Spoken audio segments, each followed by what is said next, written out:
Immagina di poter guardare il mondo con occhi diversi, di osservare non solo la superficie, ma di capire davvero cosa c'è all'interno.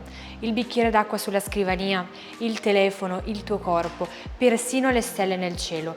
Tutto ciò che c'è nell'universo, dal più piccolo oggetto alle galassie più lontane, è composto da mattoni invisibili, mattoni chiamati atomi. Sono così piccoli che miliardi di atomi possono ritrovarsi tutti sulla punta di uno spillo, eppure sono loro che costituiscono tutto ciò che ci circonda. Capire gli atomi significa capire la materia, la chimica, la fisica e il funzionamento dell'universo, ed è proprio da qui che il nostro viaggio ha inizio. Una serie di video con lo scopo di aprire una porta sul mondo della scienza, fatto di idee rivoluzionari, esperimenti geniali e risposte a domande che l'uomo si pone da migliaia di anni. Perché la scienza non è solo formule o definizioni, è un'avventura intellettuale, è la storia di migliaia di uomini e donne che hanno osservato il mondo, si sono posti delle domande e hanno trovato risposte, e spesso queste scoperte hanno cambiato il modo in cui noi osserviamo la realtà. Dovremo fare un incredibile viaggio, un viaggio all'interno della materia, e alla fine scopriremo che tutta la materia che ci circonda, persino il nostro corpo, è formato tutto dalla stessa cosa, gli atomi. Venite con me in questo incredibile viaggio. Un atomo può essere definito come la più piccola parte di un elemento che conserva le proprietà dell'elemento stesso. Un atomo è costituito da 3 particelle fondamentali: i protoni, i neutroni e gli elettroni. I protoni sono contenuti all'interno del nucleo e hanno carica positiva. I neutroni hanno carica neutra e sono contenuti anch'essi all'interno del nucleo. Gli elettroni invece hanno carica negativa, una massa molto piccola, e si trovano all'esterno del nucleo. Per capire la struttura di un atomo, immaginate lo stadio. Se l'atomo fosse grande come lo stadio stesso, il nucleo sarebbe una mosca posta al centro dello stadio. Tutto il resto dello spazio sarebbe vuoto e occupato dagli elettroni. Ciò sta a significare che l'atomo è quasi totalmente vuoto. Immaginate solo che il corpo, se togliessimo tutto lo spazio vuoto all'interno degli atomi, sarebbe compresso e paragonabile a un granello di polvere. La massa di un atomo è estremamente piccola e quindi poco pratico misurarlo in chilogrammi. Pensate solo che la massa di un atomo di ossigeno è 2,7 per 10 alla meno 26 kg. Significa un numero con 25 zeri dopo la virgola, un numero piccolissimo. Per questo i chimici utilizzano un sistema molto più comodo. Invece di misurare la massa in chilogrammi, la confrontano con la massa di un atomo di carbonio. In particolare si prende 1/12 della massa dell'atomo di carbonio C12. Questo prende il nome di unità di massa atomica con il simbolo U, oppure in Dalton. Così facendo le masse diventano molto più semplici. Pensate solo che la massa dell'ossigeno con questa unità di misura è 16, significa 16 volte più grande della massa di un atomo di carbonio. Così facendo le masse diventano più semplici e questo numero non ha unità di misura perché è un rapporto tra masse. Ogni atomo è identificato da 2 principali numeri, il numero atomico e il numero di massa. Il numero atomico indica il numero di protoni presenti all'interno dell'atomo e permette di discriminare un elemento da un altro. Se noi prendiamo in considerazione un atomo elettricamente neutro, il numero di protoni e il numero di elettroni è lo stesso. Ciò sta a significare che il numero atomico indica anche il numero di elettroni presenti all'interno dell'atomo. Il numero atomico viene indicato a sinistra rispetto al simbolo dell'elemento. Il numero di massa invece indica le particelle presenti all'interno del nucleo, quindi la somma tra il numero di protoni e il numero di neutroni. Andando a sottrarre il numero atomico al numero di massa, potremo andare a identificare il numero di neutroni presenti all'interno dell'elemento. Per indicare gli elementi si utilizzano le lettere, in particolare una o 2 lettere che vanno a identificare il nome dell'elemento che stiamo prendendo in considerazione.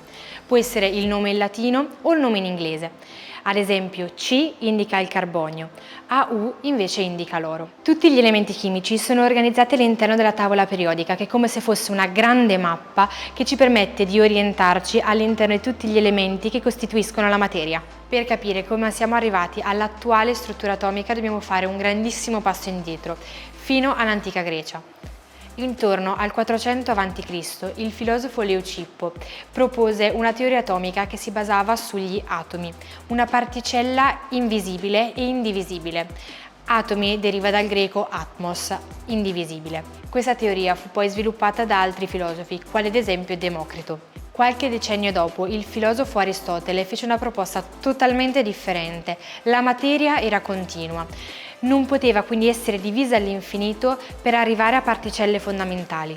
Queste erano tutte teorie filosofiche che non si basavano su esperimenti scientifici, perché all'epoca gli esperimenti manuali venivano considerati poco nobili, poco importanti rispetto alle attività filosofiche. Solo dopo molti secoli e grazie appunto a esperimenti scientifici si arrivò a ottenere la vera e propria struttura di un atomo. La prima teoria atomica scientifica fu proposta da John Dalton, un chimico inglese all'inizio dell'Ottocento.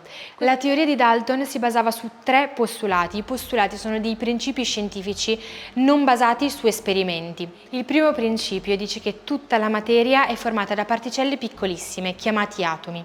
Gli atomi di uno stesso elemento sono uguali e differiscono dagli atomi presenti all'interno di un altro elemento. Il secondo principio dice che nelle reazioni chimiche gli atomi non si distruggono, ma vengono riorganizzati. Questa è la legge di Lavoisier, la legge della conservazione della massa. Il terzo principio invece dice che gli atomi possono combinarsi a formare composti. Il rapporto tra gli elementi presenti all'interno di un composto è sempre in un rapporto di numeri interi ed è costante. Secondo Dalton, l'atomo era una piccola struttura indivisibile, senza struttura interna. Anche se oggi abbiamo superato questa teoria atomica, gettò le basi per scoprire come gli atomi sono fatti davvero. Alla fine dell'Ottocento la teoria atomica fece un balzo in avanti con lo scienziato Joseph John Thomson, che scoprì che l'atomo non era indivisibile, aveva una struttura interna. Infatti lui scoprì gli elettroni. Per arrivare a questa scoperta usò il tubo di Crookes o tubo catodico, un tubo di vetro quasi vuoto che conteneva una piccola quantità di gas, quindi degli atomi. All'estremità del tubo ci sono 2 piastre metalliche, il catodo che produce elettroni e quindi è negativo e l'anodo carico positivamente. Quando si applica una forte corrente elettrica ai 2 poli, dal catodo partono delle particelle che attraversano il tubo formando dei raggi catodici, evidenziati grazie a una lastra fluorescente che permetteva di vedere il percorso di queste particelle. Inserendo il tubo di Crookes all'interno di un campo magnetico identificato da un polo positivo e un polo negativo, si osservava che il percorso dei raggi veniva deviato verso la carica positiva. Ciò stava a significare che quelle particelle erano cariche negativamente e si scoprirono gli elettroni. Thomson quindi propose il modello a panettone. L'atomo era una sfera carica positivamente, con gli elettroni distribuiti all'interno come delle uvette all'interno di un panettone. Nel 1911 lo scienziato Ernest Rutherford volle verificare la teoria atomica di John Thomson e in particolare lo fece con delle particelle alfa, particelle cariche positivamente e molto grandi e pesanti. Rutherford fece passare queste particelle contro una sottilissima lamina d'oro.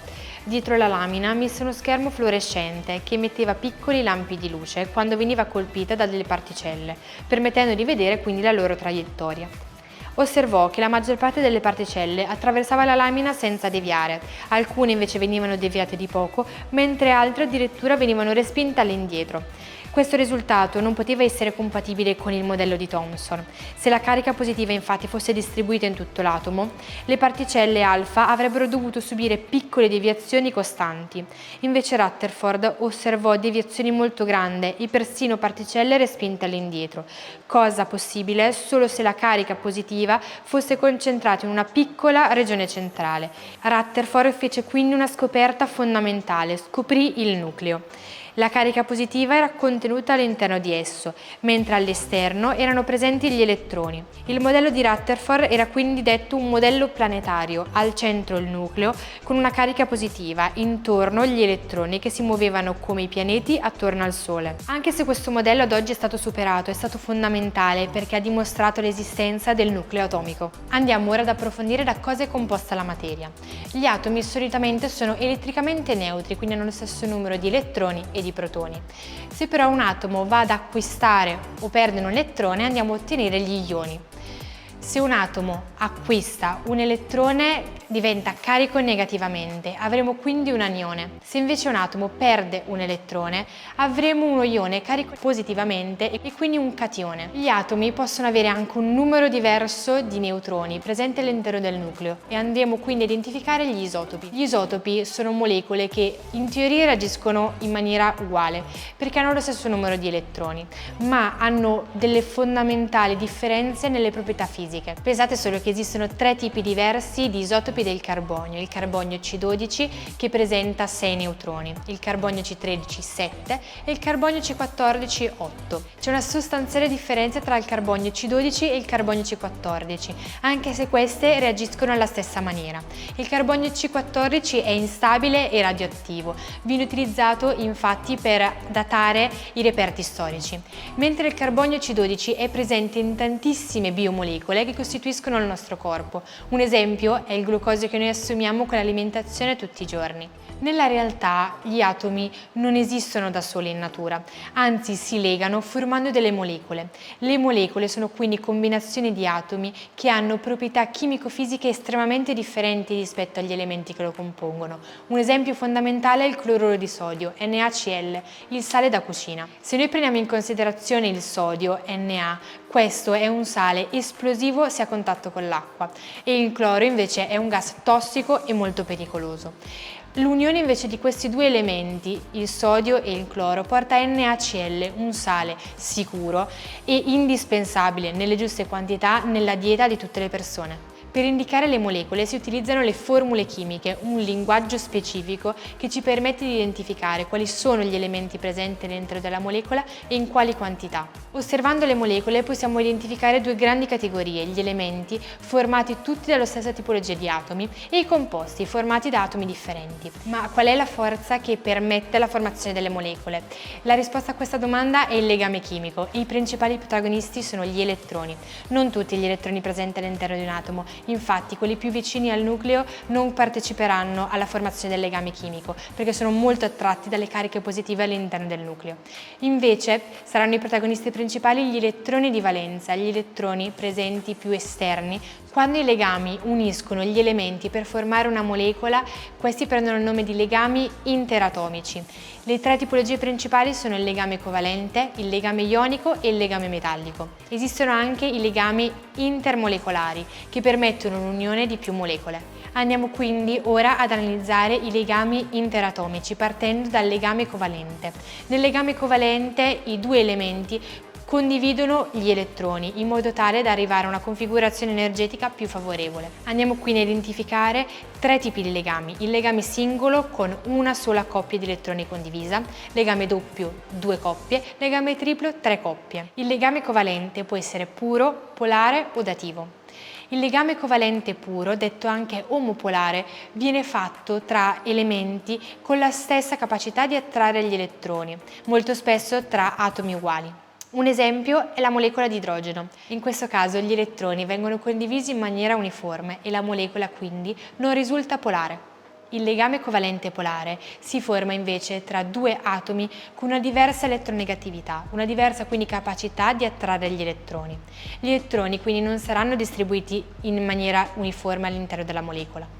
Un esempio è la molecola dell'HCl. Così facendo si crea una distribuzione asimmetrica delle molecole e in particolare l'elemento più elettronegativo avrà una parziale carica negativa, mentre l'elemento meno eletronegativo avrà una parziale carica positiva. Nel legame covalente dativo succede qualcosa di particolare. I 2 elettroni derivano solo ed esclusivamente da un atomo, che prende il nome di atomo donatore, mentre l'atomo che li riceve prende il nome di atomo accettore. Un esempio fondamentale è lo ione ammonio, NH4+. Lui deriva dalla reazione dell'ammoniaca con uno ione H+. In particolare, l'ammoniaca presenta 2 elettroni sull'azoto dell'ammoniaca che vengono messi in compartecipazione per formare il legame covalente dativo con uno ione H+, formando così lo ione ammonio. Il legame ionico si forma quando uno o più elettroni vengono trasferiti da un atomo a un altro.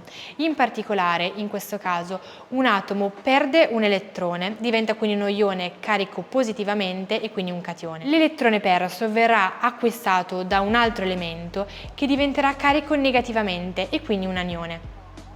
Si forma quindi un legame, la cui forza principale è la forza di attrazione elettrostatica. Si formano quindi così principalmente i sali, perché derivano da elementi che hanno una grande differenza di elettronegatività, principalmente un metallo e un non metallo. Un esempio fondamentale è il cloruro di sodio. Il legame metallico è un legame formato principalmente tra elementi metallici. In particolare, in questo caso, gli elementi si andranno a distribuire in una struttura ordinata, chiamato reticolo cristallino. Questo legame è particolare perché gli atomi metallici tendono facilmente a cedere gli elettroni, raggiungendo quindi così una carica positiva e un'energia più favorevole.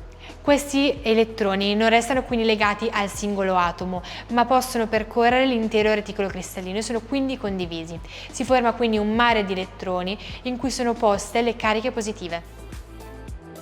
La scienza, in fondo, non serve solo a darci risposte, serve a farci capire che il mondo è stratificato e nascosto e forse è proprio questo lo scopo della scienza, farci capire che non dobbiamo fermarci solo a quello che vediamo.